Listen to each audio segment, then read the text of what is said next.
১৯৬২ সালের পর বিশ্বকাপের সেমিফাইনাল খেলা সবচেয়ে বয়স্ক দলটা এখন আর্জেন্টিনা। বয়সের প্রভাব যে দলটির মাঠের খেলাতেও পড়েছে তা বোঝা যায় ফিফার নতুন পরিসংখ্যানে। চলতি বিশ্বকাপে ৪৮টি দলের মধ্যে গড় গতির হিসেবে সবার নিচে আলবি সেলেস্তেরা।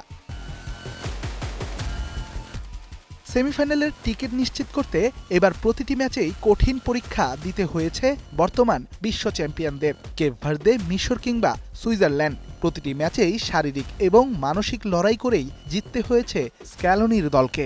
তাই ইংল্যান্ড ম্যাচের আগে মেসিদের ফিটনেস ও গতি নিয়ে শুরু হয়েছে নানা আলোচনা।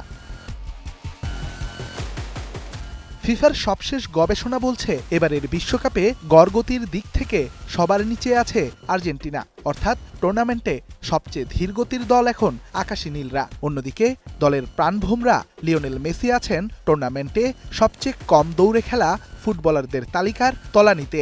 খুদে জাদুকরের অবস্থান ৫৮০ নম্বরে। তবে শুধু মেসিই নন, দ্রুত গতির ফুটবলারের তালিকায় খুব একটা এগিয়ে নেই মেসির সতীর্থরাও। স্প্রিন্টে আর্জেন্টিনার সেরা খেলোয়াড় এনজো ফার্নান্দেজের অবস্থান ১৯ নম্বরে।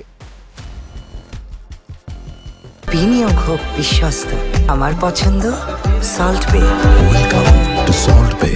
এদিকে ১৯৬২ সালের পর বিশ্বকাপের কোয়ার্টার ফাইনাল খেলা সবচেয়ে বয়স্ক দলও আর্জেন্টিনা। মেসি কেন্দ্রিক গেম প্ল্যানে দলটার মিডফিল্ড শক্তিশালী হলেও দুর্বলতা দেখা দিয়েছে দুই উইঙ্গে।